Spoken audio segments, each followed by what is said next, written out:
जय हिंद साथियों, मेरे पीछे में जो आपको एक आकृति दिखाई दे रही है, ये आकृति है रेखा चित्र की। रेखा चित्र से संबंधित जो प्रश्न आपके एग्जाम में आते हैं, उन प्रश्नों के बारे में यहाँ पे मैं आपको डिटेल से बताऊंगा। पूरा बारीकी से यहाँ पे अध्ययन करेंगे। तो चलो सीखते हैं और समझते हैं कि इन प्रश्नों को कैसे बनाया जाता है। एक ही वीडियो में संपूर्ण हल मैं बता दूंगा, एकदम बारीकी के साथ। तो देखो इस चित्र को ध्यान से देखो और यहाँ पे नीचे में क्या है, A B C D E लिखा हुआ है। ये क्या है, ए बी सी डी जो है ना, ए शहर है, ये बी शहर है, ये सी, ये डी और ये ई शहर है। मतलब 5 शहर है, A B C D E. और ऊपर की ओर जो गया है ना, ये जो 5 10 15 20 25 30 35 40 45, ये है विद्यार्थियों की संख्या। मतलब शहर ए में पढ़ने वाले विद्यार्थियों की संख्या ये है, बी में पढ़ने वाले विद्यार्थियों की संख्या ये सी में, डी में और ई में है।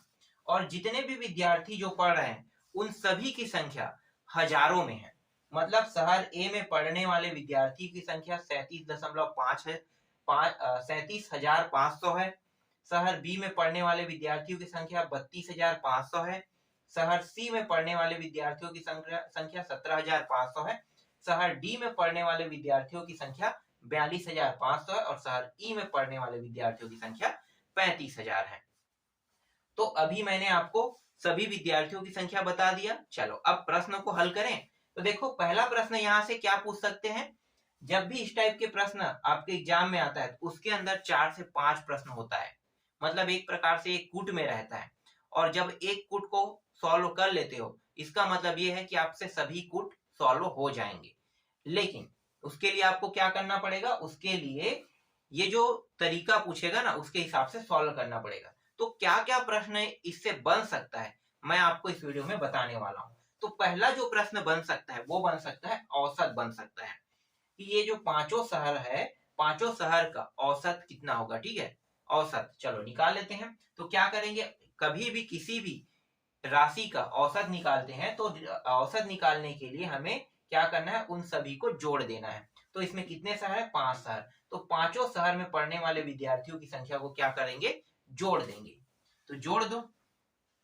तो एक तो है यहाँ पे 37,500 है, प्लस 32,500 है, इसको भी प्लस कर दो। फिर 17,500 है, प्लस 42,500 प्लस 35,000। इन सभी को जोड़ने के बाद क्या करना है, इसी को गुणा कर देना है। कितने से, 1,000 से। क्यों 1,000 से हम गुणा कर रहे हैं, क्योंकि विद्यार्थियों की संख्या किसमें दिया हुआ है, हजारों में ना।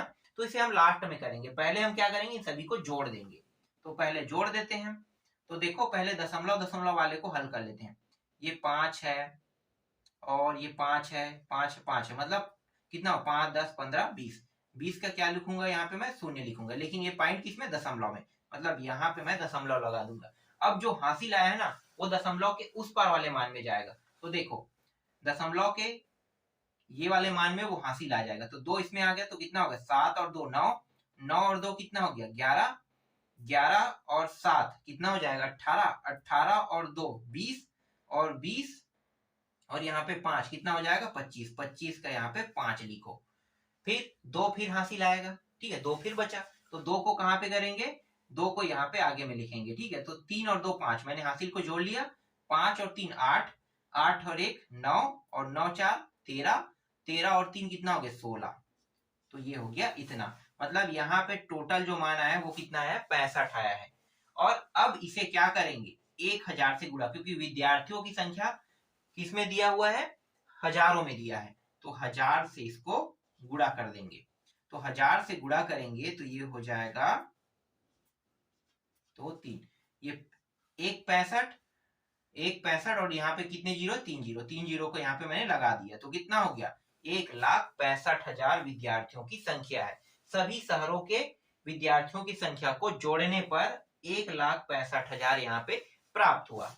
समझ में आया। अब क्या करेंगे, अब ना ये जो शहर है, कितने शहर है, तो देखो 1 2 3 4 5, 5 शहर है। तो 5 से इसे भाग दे देंगे, 5 से इसे भाग दे दो।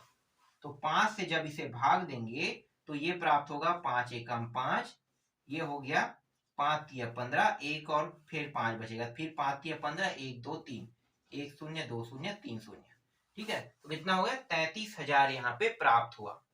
कितना प्राप्त हुआ? 33,000। तो पांचों शहरों की जो औसत है वो कितना प्राप्त हुआ? 33,000। ये आपका पहला प्रश्न है। अगर औसत पूछता है तो आपको इसी तरह से बनाना है। समझ में आ गया औसत? ठीक है, अब दूसरा मैं आपको बताता हूं कि किसी शहर का मान दिया हुआ है। ठीक है, जैसे कि यहाँ पे मैं डी ले लेता हूं और सी ले लेता हूं। ठीक है, डी और सी शहर। तो डी शहर सी शहर से कितना अधिक है बताना है। ठीक है, कितना अधिक। तो ऐसे भी प्रश्न पूछ सकते हैं। तो चलो इस पे भी मैं आपको उत्तर दिखा देता हूं। बहुत आसान प्रश्न है। क्या करेंगे? कितना अधिक है देखना है ना। तो यहाँ पे कितना दिया है? 32.5 दिया हुआ है। तो लिख लो भाई 32.5, सॉरी 32 नहीं 42, एक मिनट है 42.5। और ये किसमें दिया है? हजारों में ना, बाद में उपयोग करेंगे हजार को।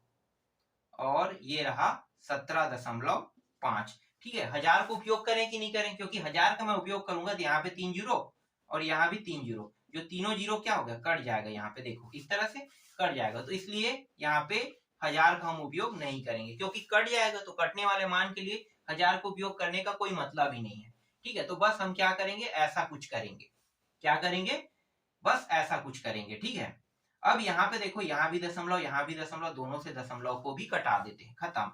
ये 425 हो गया, ये 175 हो गया। ठीक है, 425 और ये 175। अभी निकालने वाले हैं प्रतिशत।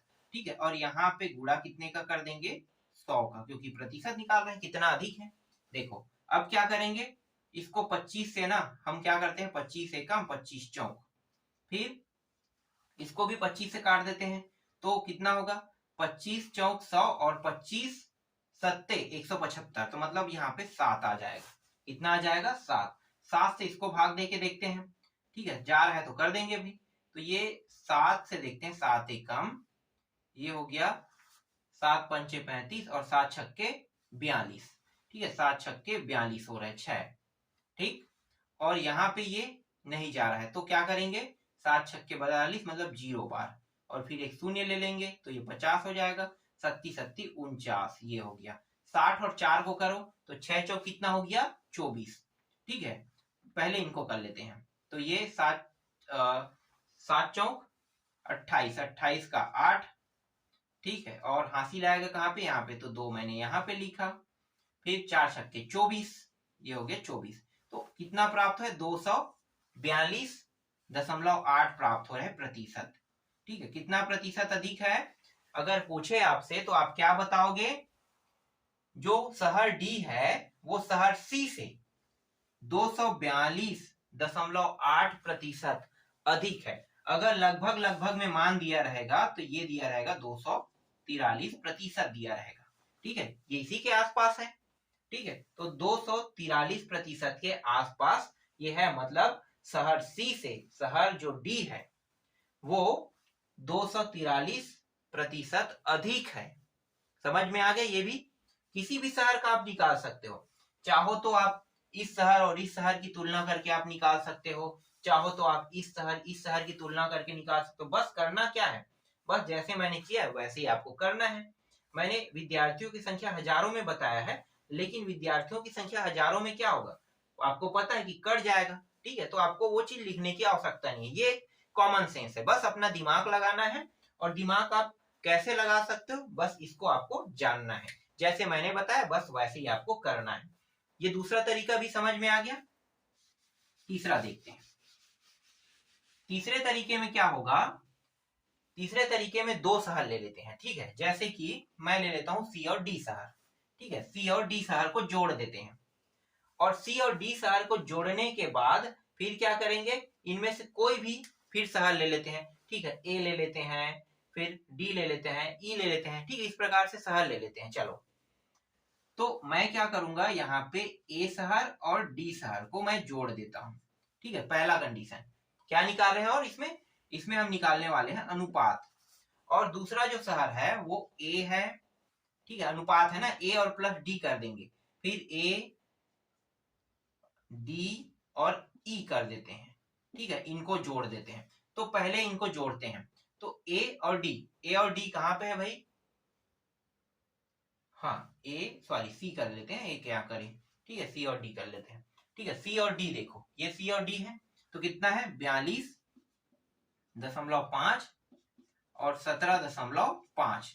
ठीक है, इन दोनों को मैंने जोड़ दिया। फिर अनुपात दिया है, अनुपात लगा दो। फिर ए का मान 37.5 प्लस डी का मान है 17.5 प्लस 35, ये रहा। ठीक है, इनको जोड़ने पर कितना आएगा? 5 दूनी 10, 10 का शून्य, हासिल आई 1, 8 और 2 10 का फिर शून्य, हासिल आई 1, तो ये हो गया 1 1 2 और 4 6, तो 6 आ रहा। और यहाँ पे एक दशमलव भी लगा है। ठीक है, तो यहाँ पे मतलब इन दोनों का योग कितना हो गया? 42 और 17 का योग हो जाएगा 60। ठीक है, इसे मैं कोष्टक में रख लेता हूँ। ये दशमलव को कोई जरूरत नहीं है क्योंकि दशमलव के पीछे क्या लगा? 0, तो हम 60 ही से मानेंगे। फिर अनुपात लगा दो। अब इनको जोड़ो तो ये हो जाएगा 5 दूनी 10 का शून्य, हासिल आई 1, तो ये अब गिनेंगे 6 और 6 12 1 13 और 1 सेकेंड 7 दूनी 14 और 5 कितना? 14 1 15, एक हासिल था ना 15, और 15 और 5 कितना हो गया? 20, तो ये 20 का शून्य, यहाँ पे दशमलव था और 2 हासिल यहाँ पे आ जाएगा, तो ये होगा 3 2 5 और 1 6 और 3 कितना हो जाएगा? 9, तो ये हो जाएगा 90 हो जाएगा। ठीक, 60 और यहाँ पे कितना प्राप्त हुआ? 90। और हम इसका क्या निकालने वाले हैं? हम इसका अनुपात निकालने वाले हैं। तो क्या मैं यहाँ पे 1000 का गुणा कर सकता हूँ? बिल्कुल कर सकता हूँ। चाहूं तो मैं 1000 का गुणा इसके साथ भी कर सकता हूँ, फिर 90 के साथ भी क्या कर सकता हूं? मैं 1000 का गुणा कर सकता हूं। लेकिन 1000 का मैं गुणा करूंगा तो ये मान क्या है? ये दोनों मान बटा में जाएगा। जैसे कि ये देखो 60 गुणित 1000 और ये 90 गुणित 1000, तो देखो ये 1000 कट गया। जरूरत पड़ा मुझे 1000 का गुणा करने का? नहीं पड़ा ना। ठीक, ये कट गया, यहाँ पे ये भी कट गया, ये भी कट गया। 3 के पहाड़े से 2 बार और ये 3 बार, तो कितना अनुपात प्राप्त हुआ? 2 अनुपात यहाँ पे 3 प्राप्त हुआ। समझ में आया कितना प्राप्त हुआ? 2 अनुपात 3 यहाँ पे प्राप्त हुआ। ठीक है, ये क्या है? इसका एक आंसर है। ये भी तरीका आपको समझ में आ गया। ठीक है, ये तीसरा रूल था। चौथा रूल देख लेते हैं।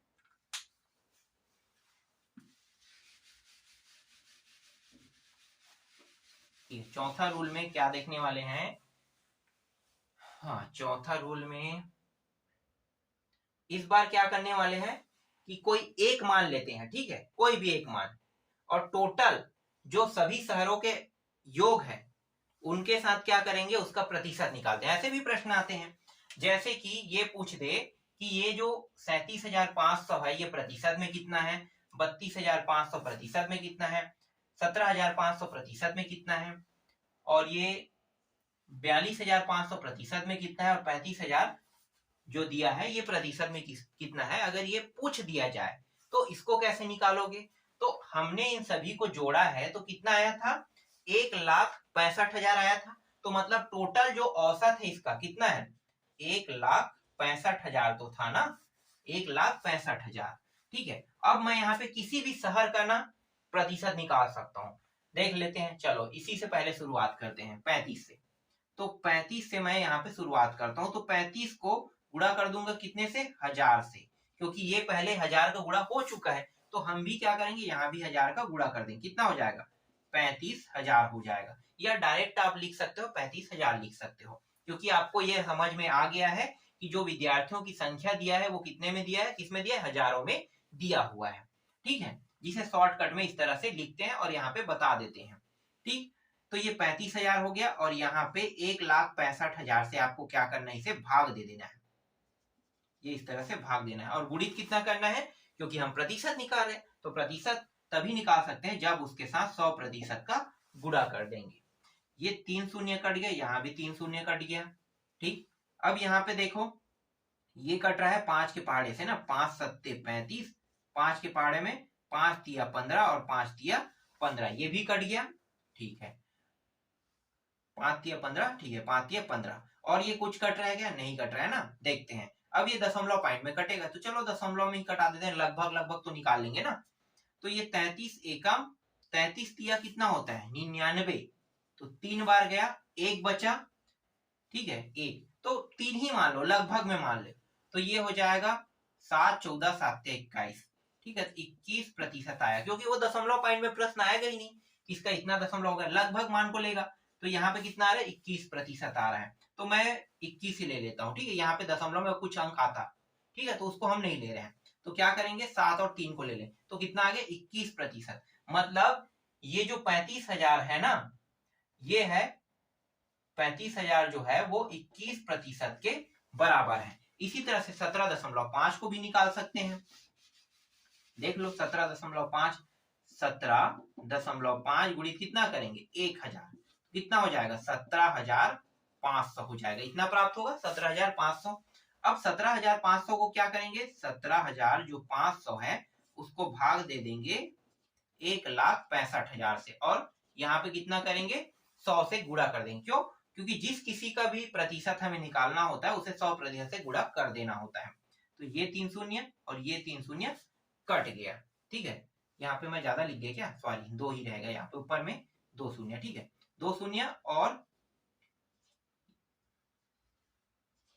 ये 2 शून्य कट गया, ठीक है, यहाँ पे 1 शून्य, यहाँ भी 1 है, तो इसको भी कटा देते हैं, ये भी कट गया, 5 के पहाड़ा पढ़ लेते हैं, 5 दूनी 5 तिया और 1 और 5 फिर 5 तिया, इतने में कट गया, ठीक है, 33 के पहाड़ा पढ़ सकते हैं क्या, 33 के पहाड़ा अगर पढ़ सकते हैं तो लगा देंगे, ठीक है, नहीं पढ़ सकते तो क्या करेंगे, चलो पढ़ के देख लेते हैं, 33 एकम, ये हो जाएगा 30 दूनी 60, 30 तिया 90 और 30 पंचे है ना, कितना होता है 150, और 3 6 3 तिया 9, 3 चौक 12, 3 पंचे 15, तो 165 आ रहा है, ठीक है, तो 33 पंचे 165 आ रहा है, तो 5 बार ले लेते हैं, इसके बाद दशमलव में और मान आएगा तो हम दशमलव हटा देते हैं, ठीक है, लगभग ले लेते हैं, तो 5 और दशमलव के बाद जो संख्या 0 दशमलव के बाद जो भी आएगा उसको हटा दिए, तो क्या होगा 5 और 2 बस को आप गुणा कर लो, कितना हो गया 10, तो ये लगभग जो मान है ये कितने प्रतिशत के बराबर है, 10% के बराबर है। सभी का प्रतिशत ऐसे ही निकालना है, जैसे मैं बता रहा हूँ वैसे ही निकालना है, ठीक है, चाहो तो आप बड़े मान का भी निकाल सकते हो, यहाँ पे कितना दिया है 42.5, मतलब डायरेक्ट मैं लिख लेता हूँ 42,500 है वो मान, कितना है 42,500, और इसको भाग कितने से देंगे 1,65,000 से गुणित 100%, 2 शून्य 2 शून्य 1 शून्य, यहाँ से 1 शून्य, फिर ये 2 बार और ये गया कितने बार, ये गया 33 बार, ठीक है, ठीक है, आगे देखो 5 एकम 5 दूनी 5 तिया 15, 5 तिया 15, ठीक है, 33 का पहाड़ा इसमें भी पढ़ लो, 33 एकम 33, एक बार कितना बचेगा शेष, तो 33 में 42 को 42 में 33 घटा दो, एक मिनट, 42 में 33 घटाएंगे तो कितना आ जाएगा, ये हो गया 9, ये शून्य, ठीक है, तो 9 बचेगा, तो यहाँ पे 9 बच रहे हैं, तो 9 और 5 कितना हो जाएगा 95 ना, 9 और 5 95, 33 दूनी कितना होता है 66, तो ये दूनी बार ही जाएगा, उसके बाद तो दशमलव पॉइंट में मान आएगा, तो हम दशमलव को तो ले नहीं रहे अभी, ठीक है, तो ये बचा क्या 12 और 5, ठीक है, 12 और 5 बस, ये पूरा कट के 12 और 5 बचा मान लो लगभग में, तो 12 दूनी कितना हो गया 24%, कितना हो जाएगा 24%, तो इसका जो मान है वो कितना हो गया 24% हो गया, 3 मान मैंने बता दिया, समझ में आया, इस तरह से आपको निकालना है, तो ये 24% हो गया, ठीक, तो 4 टॉपिक मैं आपको बता दिया हूं और समझा भी दिया हूं, इसके अलावा और कुछ बन रहा है क्या, चेक कर लेते हैं, कुछ बनेगा तो फिर बना देंगे भाई, हाँ इसमें और कुछ तो बनते हुए नहीं दिखाई दे रहा है, तो 4 टॉपिक में ये पूरा जो है ना क्लियर हो गया होगा अब आपको,